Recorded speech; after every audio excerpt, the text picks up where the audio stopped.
ke ang lele mai whamanuia mai. Whapenana e soswani mai la wanganga pa ia. Ina ia whapenana vea peo mātou tangata e tū mau e whaia lau whina ngalo. Le mātou wha moe o le ola e whavau umana e tāpena ina. Ia anga lele mai whaine nei sauniga Faigalotu le lie. Ia pesoswani mai la wanganga pa ia. Ona o Yesu. Amene, amene. Ia tātou usu mali pese lea. Pea ili mai le pū wha mole mole. Pea ili mai le pū ile aso whamasi.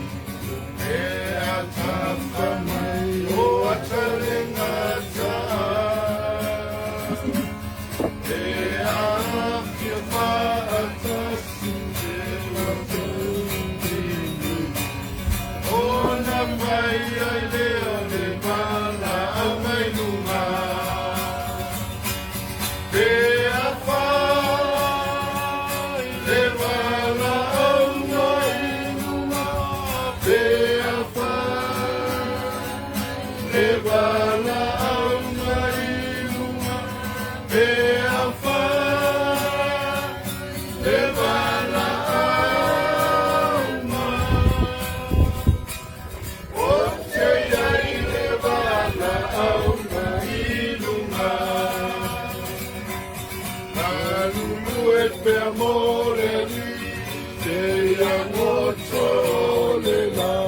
Matatala e lona lofa mai. Mea iu mea umata tonganue. Ona whai ai leo le mala au ngai nunga. O pea whai le mala au ngai nunga. Pea whai le mala au ngai nunga. Pea whai le mala au ngai. O te iai le mala au ngai nunga. O pea whai le mala au ngai nunga. Pea whai le mala au ngai nunga. Pea whai le mala au ngai. O te iai le mala au ngai nunga. O se upu whamawhanawhana, mai le awhionga pa ia le tua. Moa mai le pewe suma tasi, o lona whaiupu e wha. O le whātua na awatuai e a peru e le tua le tauranga I sili, ona le lei I lao kaino. Ona lea wa tāua ai o ia wā mio tonu. O lo tau le leia, ona taulanga I le tua. O le mea lea, ua tautala mai I pea, o ia uoti. Hebrews 11 verse 4. By faith Abel brought God a better offering than Cain did. But by faith he was commended as righteous when God spoke well of his offerings, and by faith Abel still speaks, even though he is dead. He beru suma tolu whaiukwe fitu. Ia o tō manatua o tō te tai. O e wa fola le whionga le tua ia te o tō. Ia o tō whaoa o e lo la tō whātua. Ma ia ma whau le unga o a la tō amio. Hebrews 13 verse 7. Remember your leaders who spoke the word of God to you. Consider the outcome of the way of life and imitate their faith. Abel, he died young, but he died pleasing the Lord. O apelu saoti ai lai titi lona soifua.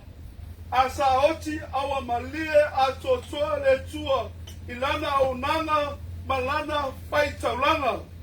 E tala noa le tuse e pewe sumatasi I toa a le fatu tua. The heroes of the faith, the Tātou whaitau ma tātou whaalonga le na whionga le nei a whiawhi. O le mea lea ua tautala mai pēr o ia au oti. And by faith Abel still speaks, even though he is dead. Abel is still remembered today of his faith in God. Today we come as a family. O mātou o mai se o mātou a inga.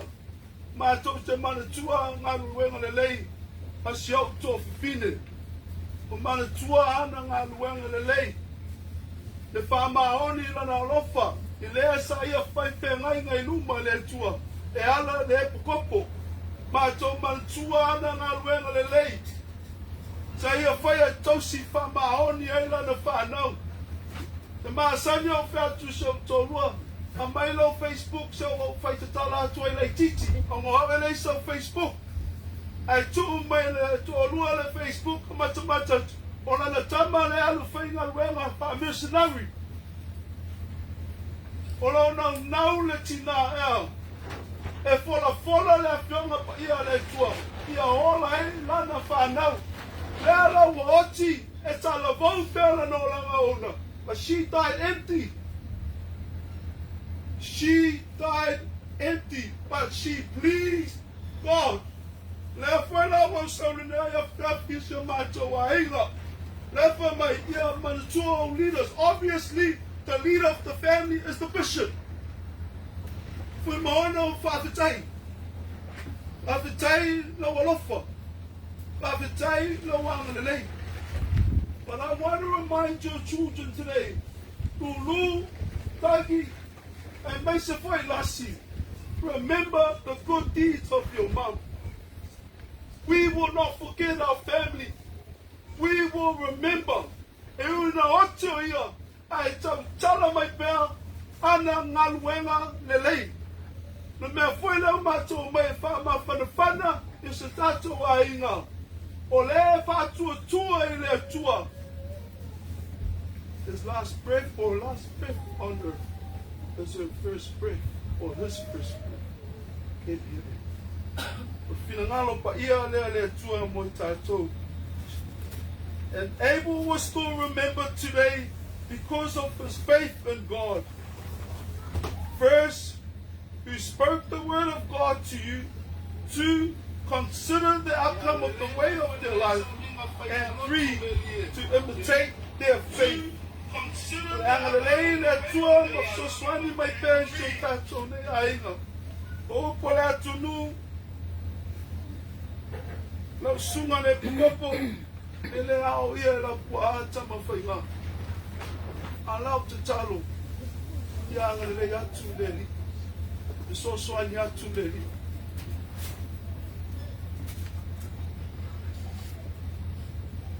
Ko umi tātou maftau. Alo va ai apea. Lo fa maoni. Alo la alofa. E se to fine e me se maoni. Tātou mana nei apea. My cousin, she used to always win our exams. A whai matu suenga o e kālesia. Mai ai lana o langa tutu kwae. I aonga sā. Tantanavou. E le whaia ina. My cousin, I suenga le whionga pa ia le tua. Nau foi la na loto. I nau o sau lesi maliu o vahatu le la malawina. O whawhetai le li. Whaonga ina la ua. O le ngā ruenga le tua. Au se upu le toi whamanatu po I mo tātou uma. E o foi lo nei tangata. Pai foi wala au le tua se tangata. Tātou ala na loto a whai o was your dad or mom. If it was your grandparent, they were from Manatu Pole Tour. I want to know that to Hanway. Olo Walla Pill, it's a tono tattoo. And may say foil of nature later. Atu fire in the finamalo or ear or lady. If I've taken my low upu, Mato Falongo in the day of Jack. Olonganga pa ia olo malue pema so swani o Mato Tanata. O ai se tasi o Falongo ilo upu le day of Jack. Ia vea pea yes ele po uai lau saito a fua atili o whaia lau finamalo. Le Mato Talo pea le lie. for Bishop and his children, Lord Jesus Christ. Your Holy Spirit continue to comfort them and to guide them and protect them. Leo mato talo lelie, ye tele perso viva, ye awalava ne te mato lelie, ona o Yesu. Amen, amen. Ye walata mai le aso le tato pese mai ai, ona pai wina le tato, wina te talo na hoa wina i tato, o tato Paula, Yesu Cristo. Walata mai le aso le toia se lo totinga, le toe whanonoa, pe mariri minoi mata, ai mafuta e whavavau, o le na mali, o na oau, e o le aso, o se aso fia fia, O se aso fia fia, e o le aso fia fia, mea o vai fofonga o lo faola, o le ai tai tai lo lima. Mave au ile nanu fofola ina. Ele toyai ni fano anoanga petau aveni avenga mamafa. Ele toy mai petinga. Ele toyai ni fa atofa. Ai mafuta e fa babau malena maliu. Ona oau, e ole aso fia fia, e ole aso fia fia, pea o vai fofonga o lou faola. Ole ai tai tai lo lima, mave au ile nanu folfola ina, mave au ile nanu folfola ina, mave au ile nanu folfola ina. Ave auto ye nanu fola ina. Tato fai o le talo, au ina tato ro tato fau, o Yesu Cristo. Lo mato tamai o la, ia paia lo swafa, ia mai lo malo, ia paia lo finalo la langi ben paia langi. Ia e fai mai a te mātou le aso ne mātou me ai tau le aso. Ia e whamangano ia te mātou ia mātou musala. E ono mātou foi, ono mātou whamangano ina.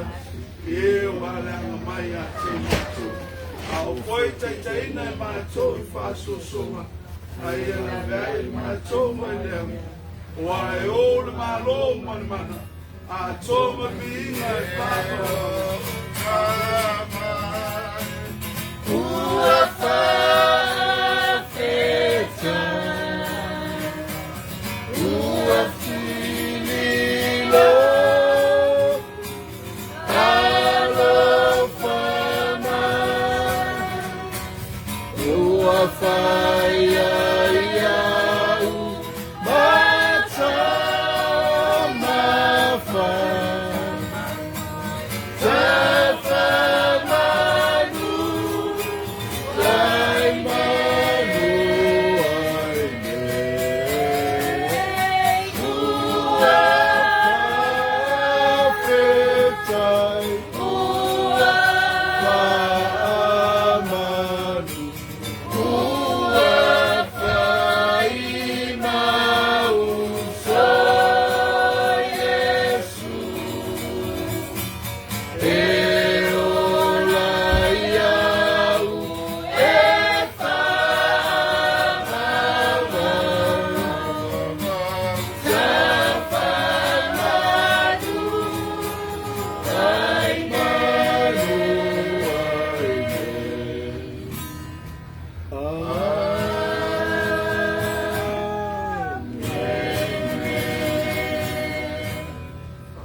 i se katoa i le lai tu, e le mātou nau mua, mātou mai, a wale upo le tua, e se teimu, a tātou mātou i kia, a wapole alofo mai whātini le koe, se mātou a ina le tātou mātana. Koe o te tānatu lea i whakaria le tua, i si koe o ono whakatua tātou māputa lea pia, e se koe o aina na koe nai tu, e a matere, e a matere, e Jesu.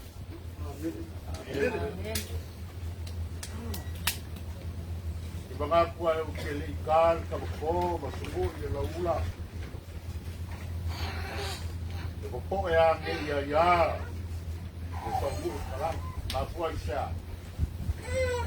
Ngalelewa, marukawe, ngay kuo, kakuman. Wale sumayo lang sugay, sasagay ka. Kaya ba siya, pa iya malumagol ka, ngay kuo, kakuway ngayong makulang na farupe. Wale fio ya salvalaski la kai foi puya pua ai maiso ai nganga e banga ku foi o le la kai ku ma fio pu suga le pesquei suma le copo ai maiso ka fa o pai maurunga wale a fio la ina sa fu ma mo la ku ka ya kai nge foi kala inga ni mo ku ma la ina sa kai aba o pai ia banga ku ni fias yo le o maru ka we Salangi malo sura i kwangi piko vau ai. Ya kaingange fo i roko bua mfungago i. E uia o kako wheiloa i le lau makamalingi. Ya kalikongu o kako wanganga. O kako whavo e moenga. O lea wala lea wa umba ngā saunia i le kua mo i kako. O ia ngā umaya, o ia fo i ngā ki koea vaki. O ngea fiafi mara kako mafukanga o ke makakua le kara paulo. E leo koe kanga kaesi au koupo e wau mau. Wa ngu whakasi kako, o i kako foi o la ingo le kua. O le ala leo la le koe ku mawaisa mako whamakalanga. E ui a foi le usunga i le kua le malo, i le whalikua le kopo, i ngao le ngā ruenga. Ia mako kalikongo o le singa ngalo o le kua. Pawolea, ia mako ke momoli aku le nganga whakakai. Wa uku whamawhangawhanga, uleinga msauanga. O mai ai le loko whawa, le loko e, whai e o ngā wha malosi le whawa o waute o ngā whenga i ai. Ia o mako karikongo, lea sa au kou sa ili maunga mai fwoi bang. Ia kau sa ili se paola o se tuwai se a e se airu mako ngā lala. Ia e ala i mawhakianga le mariu ma leo. Ia o kako iu kako maasan, pe ia o kako whalongo i kurusinga paia. Ia o leoki, ia o le kako manguia lea. O ai se uoki. Ia auangi iai skasi o kako e kupole. Paulawa le mea ngau kako mafukanga le langi ngei. Ia olo i le langi o kako kau. Mori aku le nganga whaafukai, ngai kua o kako wainga. Ia wale a sio mai, masu mai, makalama ia inga ia whamaro sia pea. Ia upu whale a nganga. Ko makau ingai le sunga le kopo. Wai whai au le ainga poko poko. Ia le sunga le kopo, ai maiso le malo ngau wharo. O whapengā ngā po wainu o le lau mafianga e peonga iai le mariu ma leo. Ia le mako kala ia lo whangia i le kua. Whamuia ni ko whapaia waru whenga iai kausia o ngai kora lafu mamoe. Ia kuku maola. Ia e mai se fōi pai o kako wainga. Ia ria koe kau e sia te mo kalangwa. Ko kusa uma i kako. Paule nganga kako ke ni iai. Whafukai e li wāmia le ko kasi. Ai kua i kako e ko kele. Ia o la mako kare e nge fiasi. A foi pulanga e pēnga iai le kako mafukanga. Ia ngau kako lewa si yo i a so. E ui anga foi o kako whenai. I le mariu maleo. Ia au o kako maua lava le ingo le di togo le maa tango fie o sauanga e pēnga kulei. Ai mai so pesu ke tena. Kaua kupiri kau woki mai leo leo kai pesu. Ai ui lea ia e afa inga lea maenga. Ia, o ngia fiafi pe o ngā mākui roa kia. Papenga ngā iele ngā rebei o le kua. Sau se kaimi a kakana le whiari, uama le fua. Ia whamungi a kele le kua i lau sunga i whatenga inga. Forau i rangi maa, ka ngui a inga.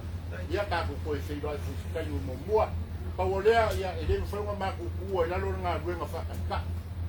Ngā maru ai whare, maru koe whafu. O lea lea, o saungi ai le sunga le kopo ai maise o, ngei kua o kako ainga.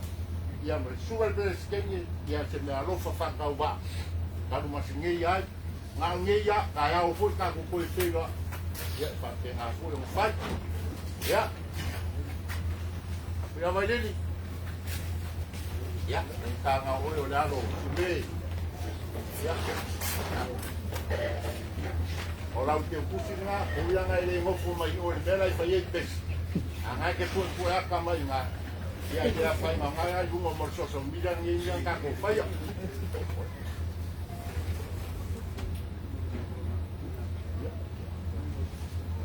Ia, le whare pua o le kau le mangingo ia, ia, whare pua malolo mangu malo, ia wai ai sikali e le mangu malo ai. Ia, ai malolo, waranga malolo o le mangu malo. Ia, ai ni ai. O le wai mangu malo le pō ngei. Oi filha, tau whapea au ia ai oi resi ku le oi le ia lo famia le kua ngia fias. Ka ko kalangoa ma ka ko weva. Ia. Mai ka mostana ma ka ko fai me ima. E ka wa ya ku ko la fo ni mo ka wa pa pele e se ma ngai o su fonga ma leo ki kala. Ka pe ma leo ki kala mai kai no ka vika. Ia, ai ti manga ia ko ka ka me si spesifikasi ngalo ia ia le ia. Ia pasang ka ko ka sia ka me bot. Ale pe kala ia. Io fumo, si vedo questo che è un Ecco, ma il schegna a questo che è questo per fare come fa bene. Eso es fácil, ya se fue más grande. Ahora es guay, es guay. Eres para ese en el final. Allí, papá ya sacó un poco. Oye, papá, acabó poco. Ahí vamos a hacerlo. Lo que ahora ya, voy a darle una esa una. De no se me quedó, soy oso y acá oso y yo. ¿Sabes? No me callan, por favor. Ya, lo que ahora yo. Ahora sombra ni eso pena, yo lo falo. Ya. Ya es su apure su una faca, ¿no? La falo a lo más bueno. Ya me se fue la acción a sao fue en mi por ahí. Ya me se tiene malo. Le voy a hacer caray de eso. O le fie su ese, ese. Con lo amale. Martina malo lo, le mawaina. O le digo una cosa que vaya a cumplir folinga y calango maria la fase para ser por un ya yo lo que nada lo yo ya mawaina ya bongo ahora sombra ya papá yo lo pone ahora se va a dar ya sola ya ahora ngale lo fue para ngale lo le kuwa ka ku pelo ya maulunga pervi ngale kuwa ahora lo magaonga ya ora la fuso com esse ah não vai para o caso daí o caso que sabe né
Oleo te la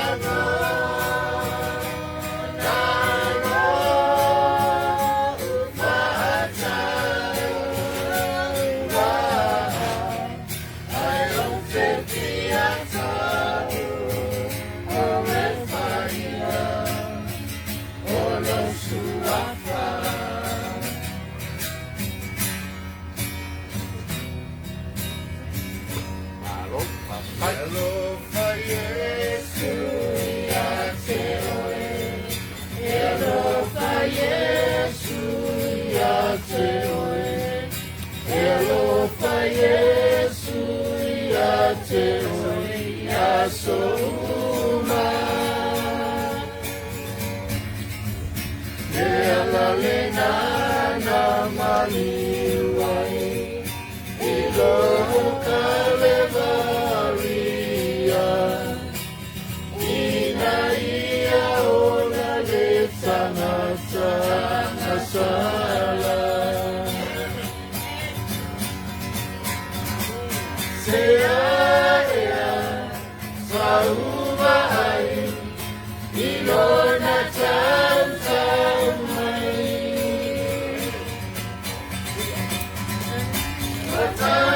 Tutto, aiona fofona, vola fuori dona ola. E lo fai Gesù a te oe, e lo fai Gesù a te oe, e lo fai Gesù a te oe, a soma. Le ala le nana maliwai Ilunga o kalevaria Ina ia o la le tangata nasala Alofa ia tua oi Awe malana Se ia muta e nei korauma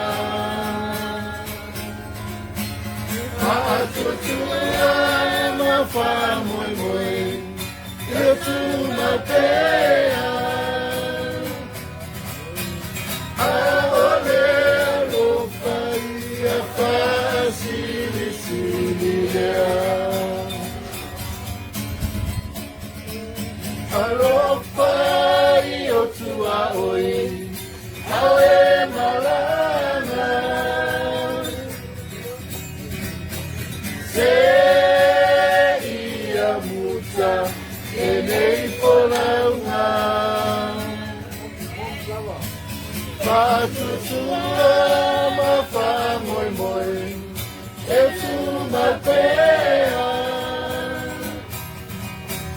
Aole alofa ia fasili sili lea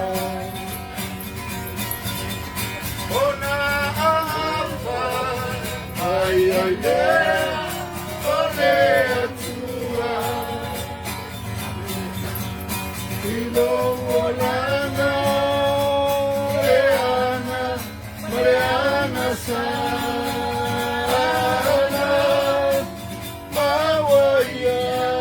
Soy Faigalotu nei o mea Ai a faola ina fo'i o nei anana Oi ai le filemu I puapuanga Oi ai le filemu I whaingata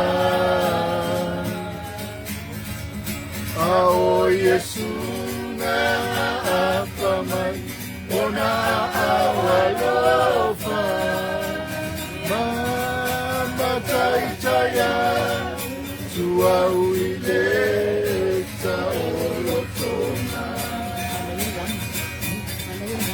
Oia ile filemu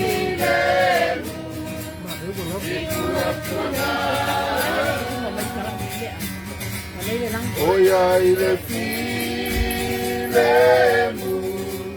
I whaingata A o Yesu na apa mai O na o alofa Patai taya Tua uile sa olotona No ai mai Ke tatau maoni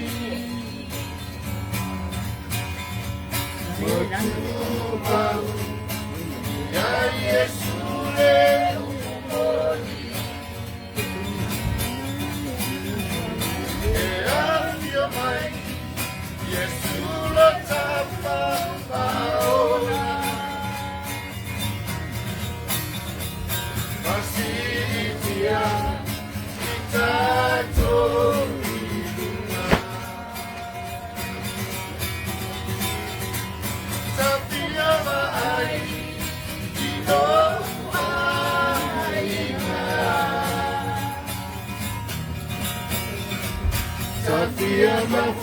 ia te oe ina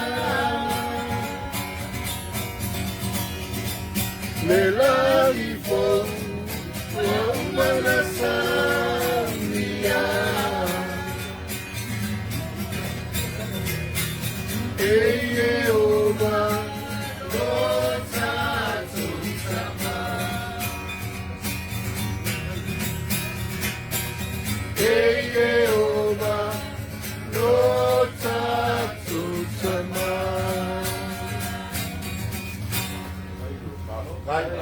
Kai ponga ya sama dia ina la wa bandie mali ke ma para ko que eu ganhei a que não conseguisse não para quando eu vou aí tem para não ir aí a com uma coisa tá can campeão vai cair uma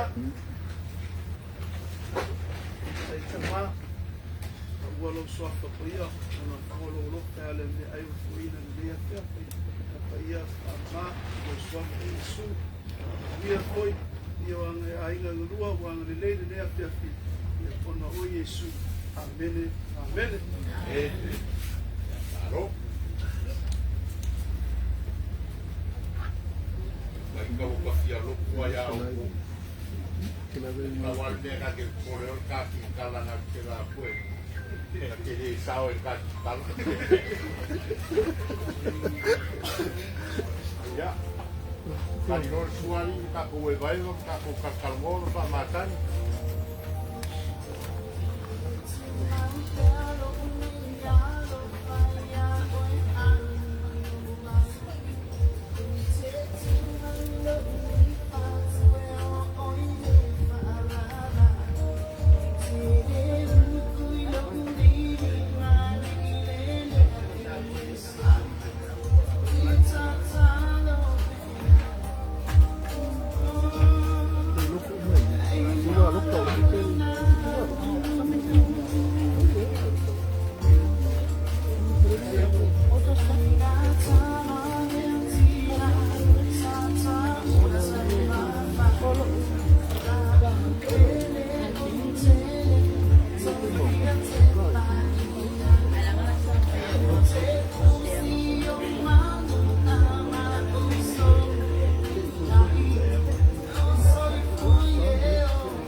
Asa. Oi, Ti. Na mo foi ngia so ya fikai alma futo mai. Ya pe ona fonga mai tato live ya. mo male ta saungalotu na ena misi kosa ngalotu ka tu ai sa fai ai ola to wina turista to live ga tao ya ma lo ko ya family service e mai si konga ai ni te ne te fase fo